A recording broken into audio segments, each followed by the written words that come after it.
سورہ فتح میں تو اللہ تعالیٰ نے صحابہ کرام کی تعریف کی ہے. محمد الرسول اللہ، محمد اللہ کے رسول ہیں صلی اللہ علیہ وسلم. والذین معہ اشداء علی الکفار، اور جو محمد کے ساتھ ہیں وہ کافروں پہ بڑے سخت ہیں. یہاں مراد کافروں سے وہ کافر جن سے میدان جنگ میں لڑا جاتا ہے. عام کافر جو آپ کے ساتھ رہتے ہیں، آپ کے ملک میں رہتے ہیں، ان پہ سختی کرنے کی اجازت نہیں ہے. اس میں تو قرآن کے الفاظ ہیں قولوا للناس حسنا، لوگوں سے اچھے انداز میں بات کیا کرو، اچھی بات کیا کرو. تو لوگوں میں سب داخل ہیں. تو جو اسلام دشمن ہیں ان کے بارے میں قرآن کہہ رہے اشداء علی الکفار، یہ کافروں پہ بہت سخت ہیں. رحماء بینہم، آپس میں رحم دل ہیں. اب دیکھو یہ قرآن کی کتنی بڑی گواہی ہے صحابہ کے بارے میں کہ کافروں پہ سخت ہیں، آپس میں رحم دل ہیں. اس سے پتہ چلا کہ صحابہ کے درمیان جو اختلاف ہوئے وہ ذاتی بغض و عناد کی بنیاد پہ نہیں ہوئے. کتنی بڑی دلیل ہے یہ.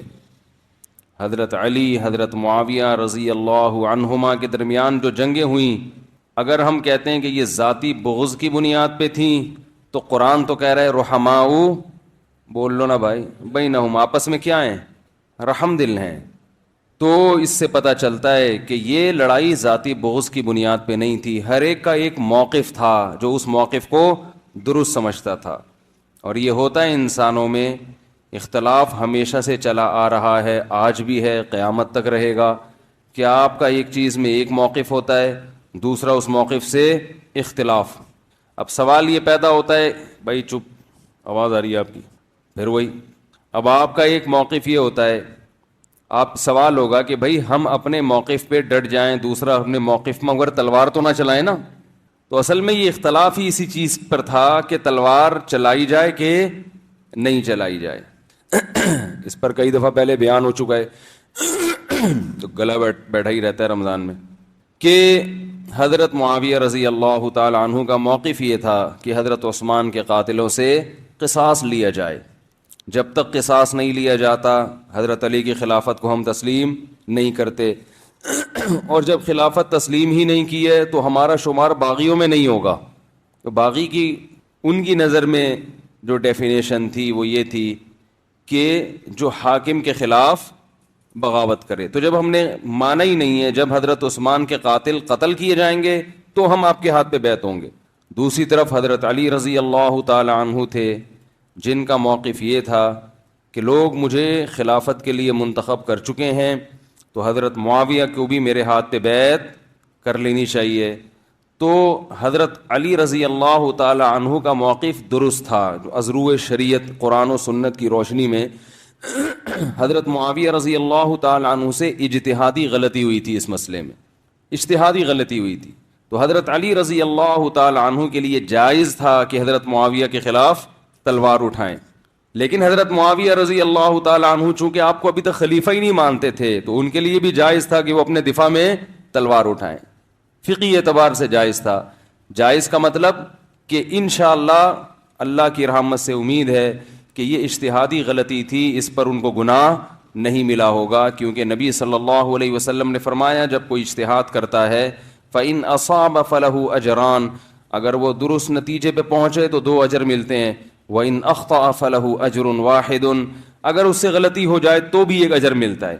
اب یہ اجتہادی غلطی جس نوعیت کی بھی ہوگی، لیکن نبی صلی اللہ علیہ وسلم کی خوشخبری دونوں کے لیے، چاہے یہ چھوٹی غلطی ہو بڑی غلطی ہو. تو اور تیسرا موقف کچھ صحابہ کا یہ تھا جو نہ حضرت علی کے ساتھ تھے اور نہ حضرت معاویہ کے ساتھ.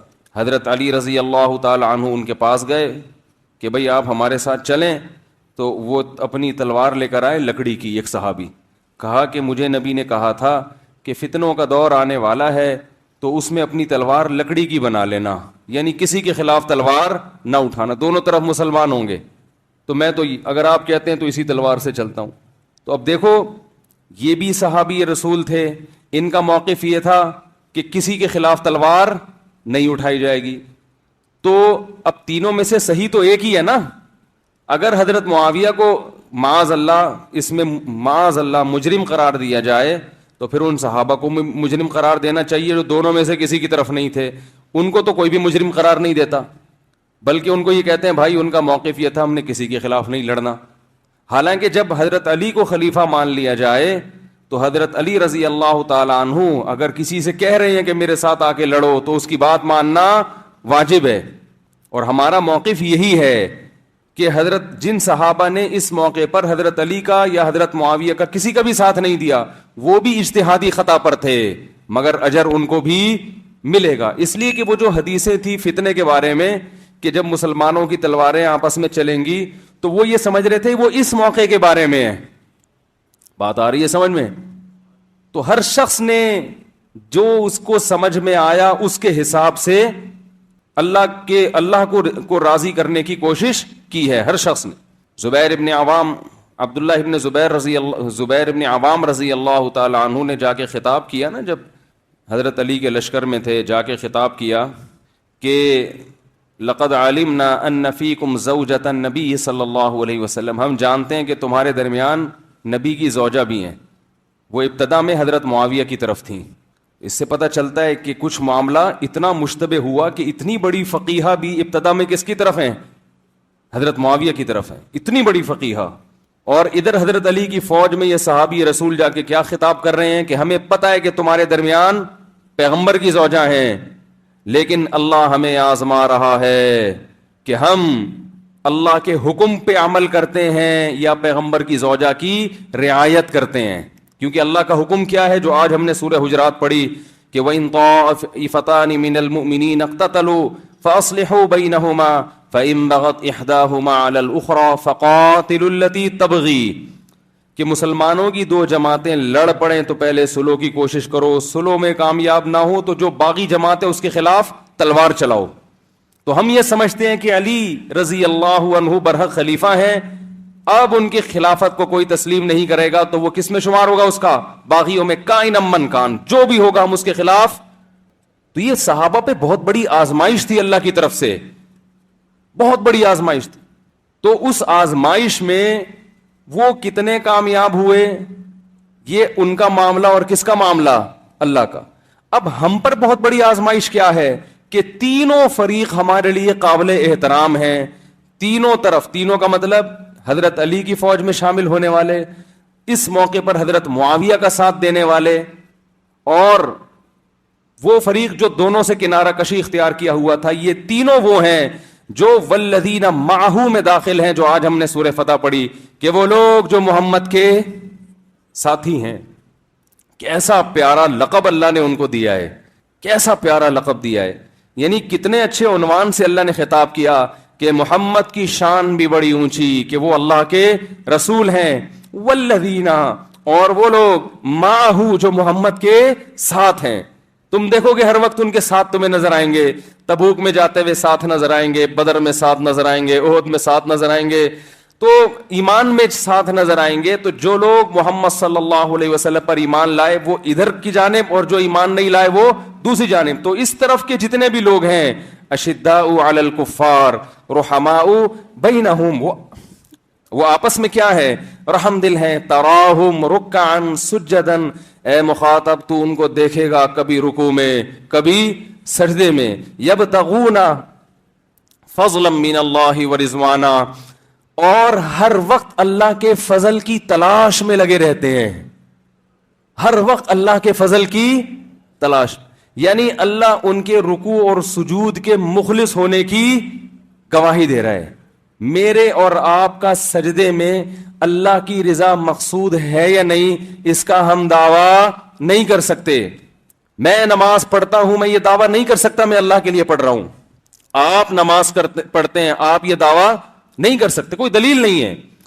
لیکن اللہ کہہ رہے ہیں جو محمد کے ساتھی ہیں, جنہوں نے بھی اس موقع پر کلمہ پڑھ کے اسلام قبول کیا. دو حصوں میں ڈیوائڈ کر دیا نا اللہ نے کہ ایک وہ ہے جو محمد کے ساتھی نہیں ہے دوسری طرف ہیں, اور ایک وہ ہے جو اس طرف ہیں. تو حضرت معاویہ کس طرف تھے؟ کیا وہ غیر مسلم تھے؟ معاذ اللہ. کیا وہ کافر تھے؟ معاذ اللہ. اہل سنت والجماعت کا عقیدہ ہے کہ حضرت معاویہ مومن تھے.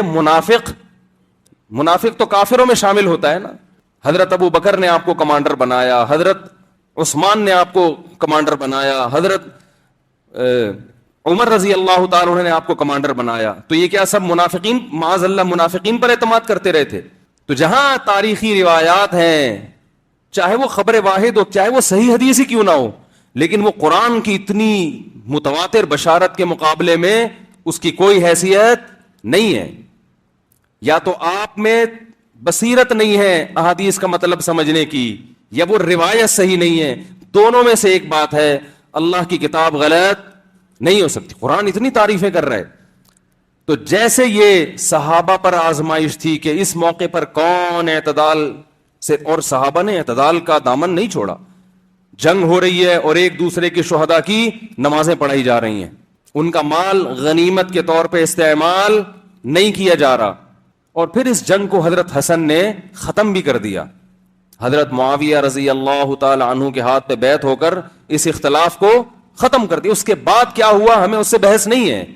اس میں آپ کہہ سکتے ہیں فلاں غلط تھا, فلاں صحیح تھا, آپ جو مرضی کریں.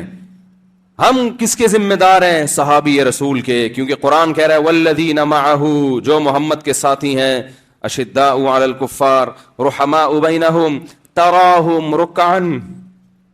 عجیب انداز ہے قرآن کا تعریف کا. اللہ یہ نہیں کہہ رہے کہ وہ رکوع بھی کرتے ہیں, وہ سجدہ بھی کرتے ہیں, بھائی وہ تو سبھی کرتے ہیں. اللہ کہتا ہے تراہم, تو جب ان کو دیکھے گا, رکعن یا تو رکوع میں ہوں گے یا سجدے میں, یعنی عبادت کی کثرت, عبادت کی کثرت. اور اللہ فرماتے ہیں تو جب بھی ان کو دیکھے گا یا تو رکوع میں یا سجدے میں, اور یہ رکوع اور سجدے کی ظاہری کیفیت تو دیکھے گا, اندر سے کیسے ہوں گے یہ تو دیکھ نہیں سکتا.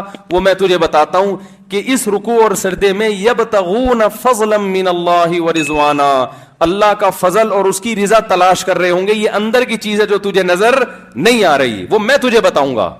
سیماہم فی وجوہہم من اثر السجود. ہاں اللہ نے فرمایا کہ سجدے کی کثرت, رکوع کی کثرت اور خشوع و خضوع کے کچھ آثار ایسے ہیں جو ان کے چہروں سے ظاہر ہو جائیں گے. یہ اندر کی چیز ہے, مگر اتنی بھی اندر کی نہیں ہے کہ بالکل بھی نظر نہ آئے. فرمایا جب ان کے چہروں کو دیکھے گا, اے مخاطب دیکھو, اللہ نے ترونہم نہیں کہا, ترونا کا مطلب اے مسلمانوں جب تم دیکھو گے. ترا کا مطلب جو بھی قرآن کی تلاوت کر رہا ہے, اللہ ان میں سے ہر ایک سے خطاب ہے کہ تجھے بھی میں کہہ رہا ہوں, تو بھی اگر وہاں ہوتا اور ان کو اپنی آنکھوں سے دیکھتا تو یہی منظر دیکھتا. ہر شخص کو الگ الگ اللہ خطاب کر رہے ہیں. تراہم رکعا سجدا یبتغون فضلا من اللہ من ربہم من اللہ ورضوانا سیماہم فی وجوہہم من اثر السجود ذالک مثلہم فی التوراۃ ومثلہم فی الانجیل.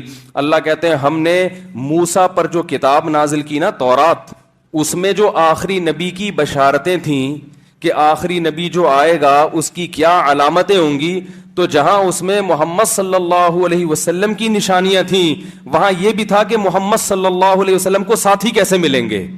ان ساتھیوں کے دیکھ کے بھی لوگ پہچان جائیں گے کہ یہ سچے نبی ہیں. ان ساتھیوں کی یہ علامتیں دیکھ کے آپ جائیں پہچاننے کے لیے کسی کو, تو بعض دفعہ اس کا حلیہ دیکھا جاتا ہے, اور بعض دفعہ یہ بتایا جاتا ہے بھائی اس کے ارد گرد اس قسم کے لوگ ہوں گے. تو جس کے ارد گرد اس قسم کے لوگ ہوں, سمجھ جانا کہ وہ سچا نبی ہے, وہ جھوٹا نبی نہیں ہے. کتنی بڑی فضیلت صحابہ. اور آج ہر بدبخت انجینئر پلمبر اٹھ کے بیٹھتا ہے اور صحابہ کے خلاف ایک طوفان بدتمیزی کھڑا کر دیتا ہے, جس کو نہ بولنے کی تمیز نہ بات کرنے کی تمیز, بیٹھ کے فضول بحثوں میں لوگوں کو ڈال دیا. حضرت ابو سفیان رضی اللہ تعالی عنہ جو دیر سے اسلام لائے, ان کے بارے میں ایسے دبے الفاظ سے ان کی بے ادبی کی ہے کہ جیسے اس کو تکلیف ہو رہی ہے کہ وہ جنت میں کیوں جائیں گے, یعنی ان کا اللہ نے اسلام قبول کیوں کر لیا. ایسے جیسے کوئی دیر سے اسلام لائے نا تو آپ خوش ہوں گے نا, چلو یہ بھی الحمدللہ اسلام میں داخل ہو گئے, اللہ نے ان کو بھی جہنم کی آگ سے بچا لیا. لیکن اسٹائل ایسا ہے جس سے ایسے لگ رہا ہے کہ کاش یہ دیر سے بھی اسلام نہ لاتے تو زیادہ اچھا تھا. اس طرح سے صحابہ کرام کا نام لیا جا رہا ہے. حضرت ابو سفیان اگرچہ دیر سے اسلام لائے ہیں, مگر آپ نے اس تاخیر کی تلافی کی ہے اور پھر جنگوں میں شریک ہوئے ہیں. جو اسلامی سرحدوں پر اور جنگیں لڑی گئی ہیں اس میں اس نقصان کی تلافی کی ہے جو دیر سے اسلام لانے کی وجہ سے ہوا. خالد ابن ولید بھی تو بہت جلدی اسلام نہیں لائے نا. اب کوئی کہ خالد ابن ولید کا نام جیسے ہی آئے زبان پہ کہے یار ان کی وجہ سے تو احد میں 70 صحابہ شہید ہوئے تھے. حضرت حمزہ نبی کے سگے چچا, ٹھیک ہے انہوں نے شہید نہیں کیا مگر شہادت کا اصل سبب تو خالد ابن ولید بنے تھے نا, انہوں نے تو پلٹ کے حملہ کیا تھا اور ان کی وجہ سے تو بڑے بڑے حضرات شہید ہو گئے اور نبی کو زخم پہنچے, یہ تو سب خالد ابن ولید کی وجہ. ہاں وہ صلح حدیبیہ کے بعد مسلمان ہو گئے, ان کے اسلام کو قبول کر لیا گیا, لیکن بہرحال دیر سے مسلمان ہوئے. اس کا مطلب ہے کہ آپ کے دل میں خالد ابن ولید کے بارے میں بغض چھپا ہوا ہے. ہم کہتے ہیں خالد ابن ولید نے اسلام کو واقعتاً بہت نقصان پہنچایا, لیکن اس نقصان کی تلافی کی ہے اور ایسا فائدہ پہنچایا خالد ابن ولید نے کہ 9 تلواریں توڑی ہیں ایک دن میں دشمنوں پہ, اور سیف اللہ کا خطاب ملا.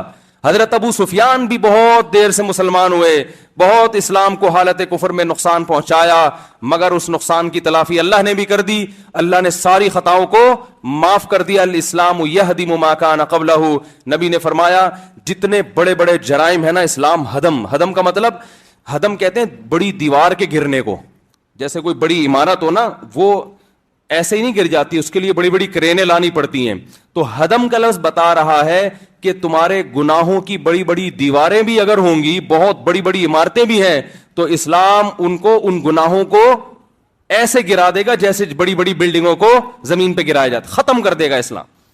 اور حضرت ابو سفیان رضی اللہ تعالیٰ عنہ نے پھر کتنی جنگیں لڑی, اپنی بیوی کو بھی ساتھ لے جایا کرتے تھے ان جنگوں میں تاکہ ہم پیچھے بھاگ نہ سکیں اور ہماری عورتیں ہمیں تانا دیں.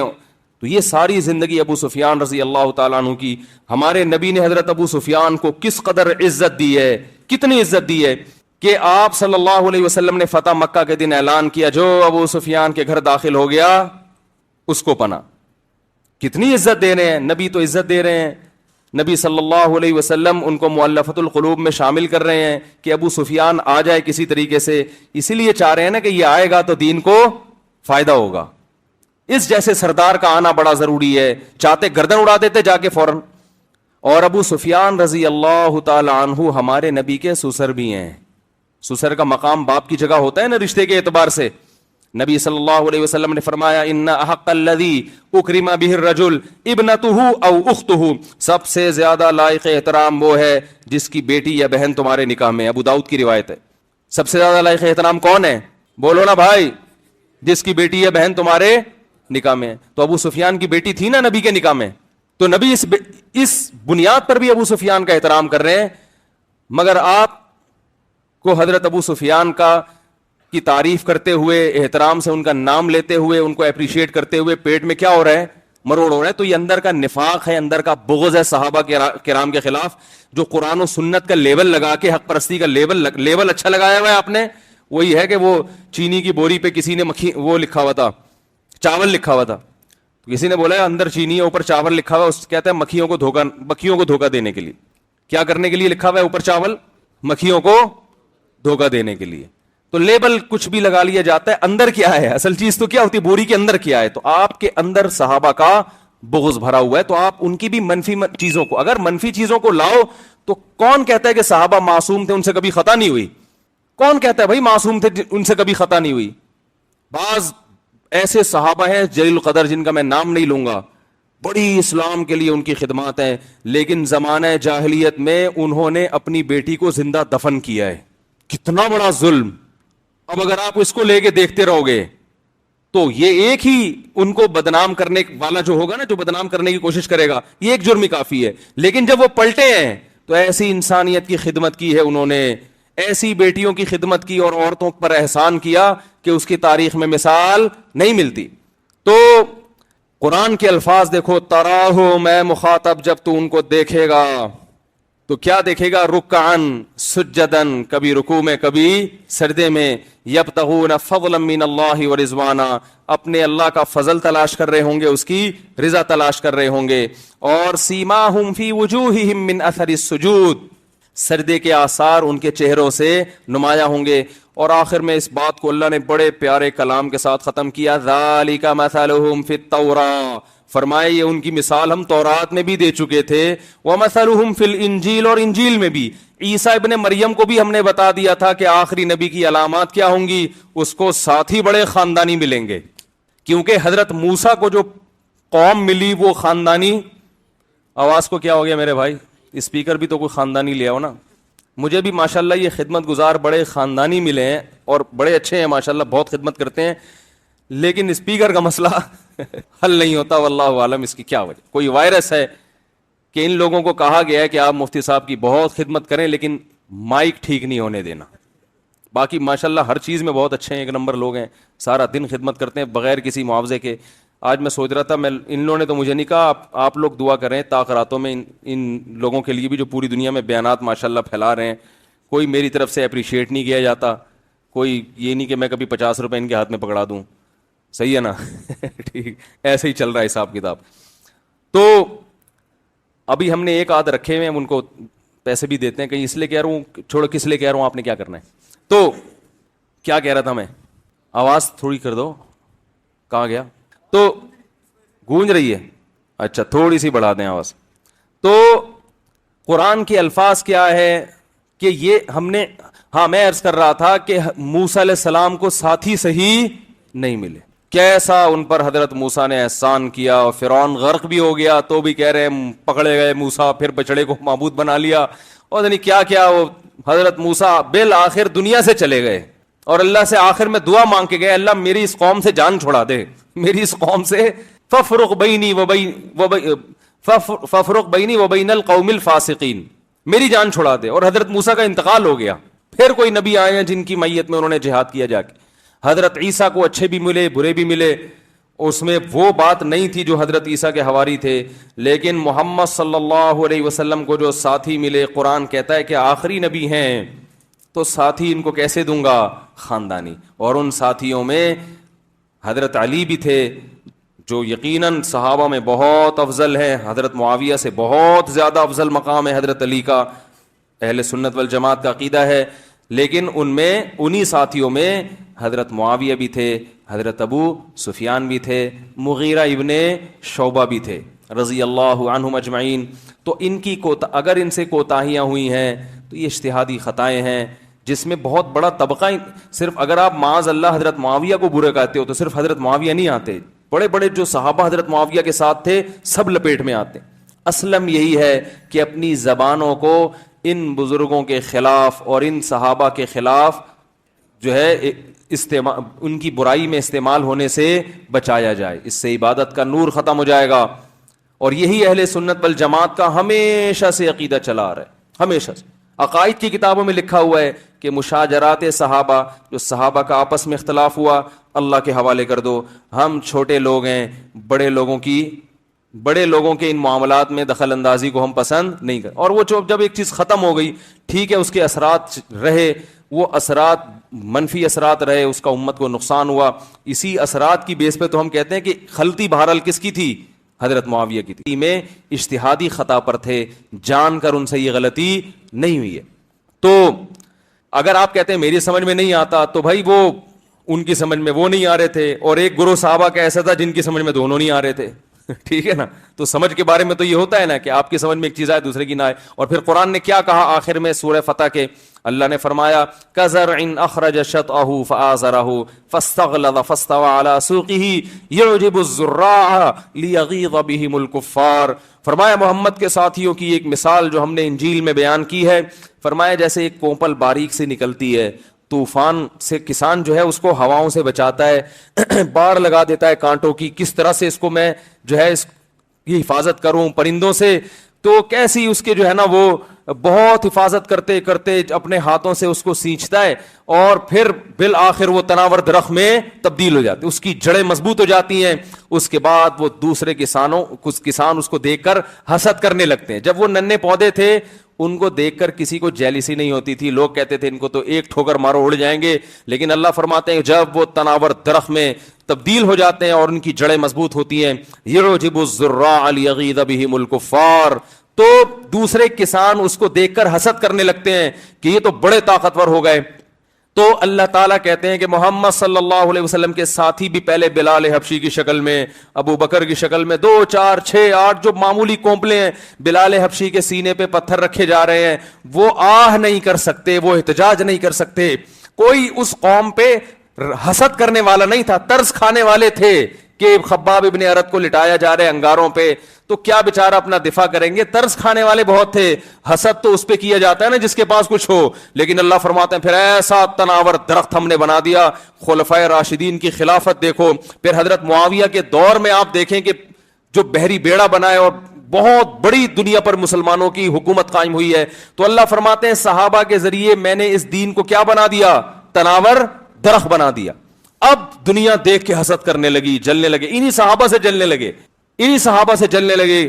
تو یہ جو جلن ہے یہ صحابہ کی قوت اور طاقت کی وجہ سے، جو غیر مسلم اس سے جل رہے ہیں. تو یہ مثال بھی اللہ نے کس کی دی؟ قرآن میں صحابہ کی، اور انجیل میں اللہ نے یہ مثال دی کہ ایسے ساتھی ہوں گے جو کمزوری سے ایک دم طاقت پکڑیں گے، جیسے ایک معمولی سا پودا تناور درخت میں تبدیل ہو جاتا ہے. پھر اللہ فرماتے ہیں وعد اللہ الذین آمنوا وعملوا الصالحات منہم، جو بھی ایمان لائے اور نیک اعمال کیے، منہم مغفرتن، اللہ نے ان سے مغفرت کا وعدہ کیا اور اجر عظیم کا. اب پتہ یہاں بھی جو فسادی ہوگا اس آیت کا ترجمہ کیا کرے گا کہ ان میں سے جو ایمان لائے اور نیک اعمال اختیار کیے ان سے اللہ نے اچھا وعدہ کیا ہے. حالانکہ یہ منہم کا تعلق وعدہ سے ہے، سمجھ رہے بات کو؟ وعدہ منہم، اللہ نے ان سے وعدہ کیا ہے، ان میں سے نہیں، ان سے اللہ نے وعدہ کیا ہے کہ اللہ ان کو اجر عظیم اور مغفرت دے گا. تو آپ جیسے ہوتے ہیں نا ویسا ترجمہ کرتے ہیں آپ. یہ لوگ کیا ترجمہ کرتے ہیں کہ ان میں سے جو ایمان لائیں گے، یعنی ان میں سے کچھ ایسے ہیں جو اوپر سے ہیں اندر سے نہیں ہے. تو حالانکہ قرآن صحابہ کی تعریف کر رہا ہے، تو یہ ہو نہیں سکتا کہ ایک طرف کہہ رہا ہے تم ان کو ہر وقت رکوع میں دیکھو گے، ہر وقت سجدے میں دیکھو گے، اور یہ ان سب کے سب کو تم دیکھو گے اللہ کا فضل تلاش کر رہے ہیں. تو بات ساری مومنین کی چل رہی ہے. تو اب قرآن آ کے یہ نہیں کہے گا کہ ان میں بھی 2 قسمیں ہیں. نہیں یاری میرا خیال ہے بس. قرآن کی ایک آیت ہے نا وَرِضْوَانٌ مِّنَ اللَّهِ اکبر، یہ من کا جو استعمال ہے نا اس سے بعض دفعہ لوگ دھوکہ کھاتے ہیں. قرآن میں آتا ہے وَرِضْوَانٌ مِّنَ اللَّهِ اکبر، رضوان جو ہے من اللہ اکبر. اب اس کا لفظی ترجمہ کیا ہے؟ رضوان اللہ سے بڑی ہے.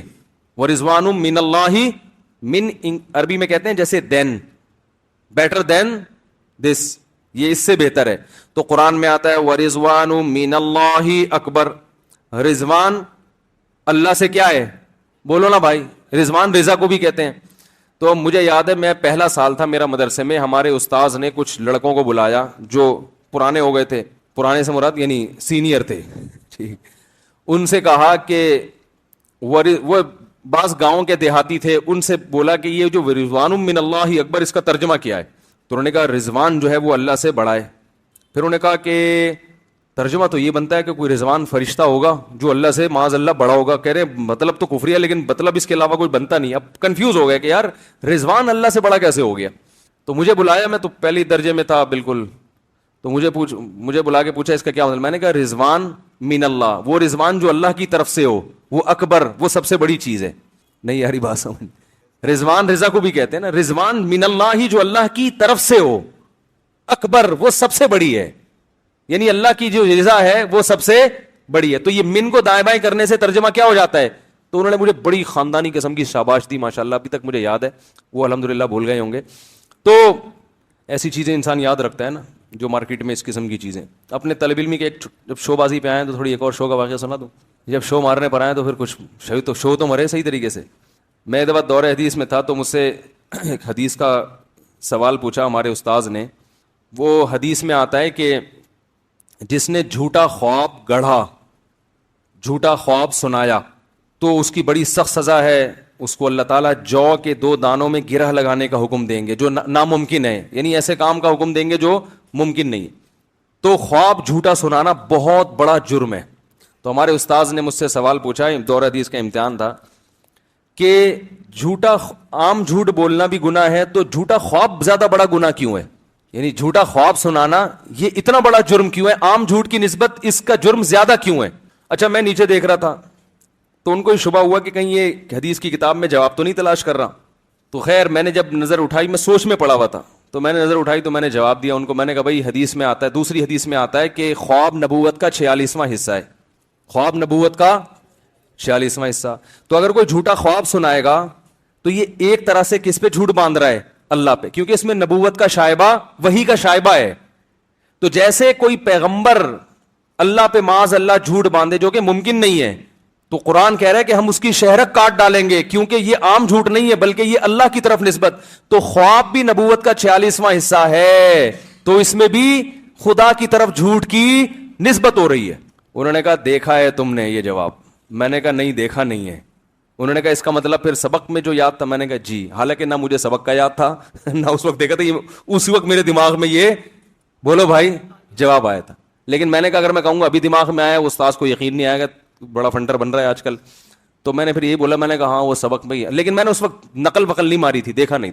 تو کچھ ایسے خاندانی کام ہم سے بھی ماضی میں، بس زیادہ شوبازی پر آتا ہے نا انسان تو پھر نقصان ہوتا ہے. ایک اور واقعہ آ رہا تھا لیکن وہ رہنے دے، لیکن سنائی دیتا ہوں یار، لیکن سنائی دیتا ہوں. کیا خیال؟ وہ بچپن کا واقعہ ہے، اور ایک بدعتی کے ساتھ مناظرہ ہوا تھا، بدعتی کے ساتھ. وہ مجھے اس وقت میں بالکل فارغ تھا، یعنی میں مدرسے میں داخل بھی نہیں ہوا تھا. تو ایک بڑے بدعتی صاحب تھے ہمارے محلے میں، وہ کہتے تھے نبی صلی اللہ علیہ وسلم کو ما کانا و ما یکونو کا علم حاصل ہے، ہر چیز کے بارے میں، یعنی گویا اللہ کے علم اور نبی کا علم کیا ہو گیا؟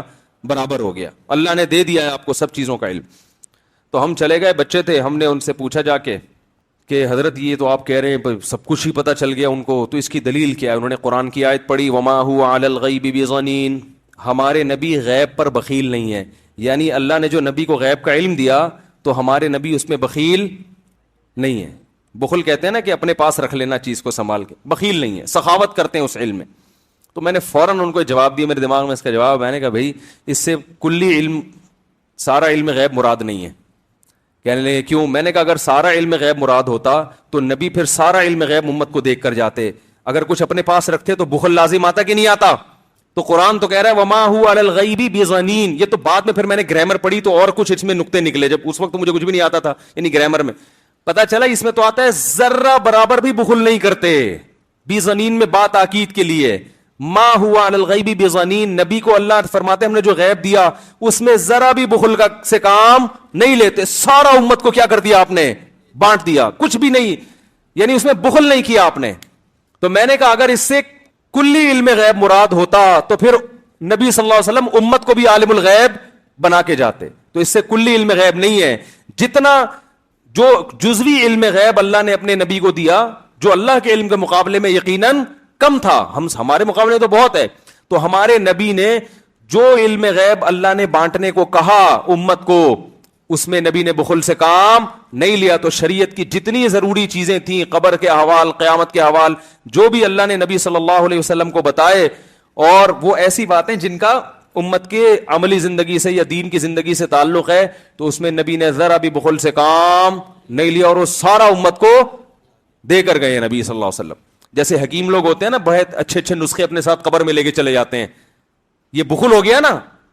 تو ہمارے نبی نے بھی امت کے فائدے کی جتنی چیزیں تھیں جن کا تعلق غیب سے تھا وہ تمام چیزیں امت کو بتا دی ہیں. تو اس سے کلی علم غیب مراد ہوتا تو بھائی پھر امت بھی کیا بن جاتی؟ عالم الغیب بن جاتی. تو وہ ان کے پاس اس کا جواب نہیں تھا.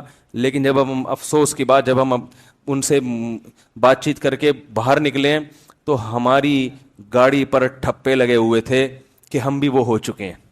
اب چھوڑیں، یعنی بس ہم بھی ویسا ہی لک آ گیا تھا ہماری گاڑی کا.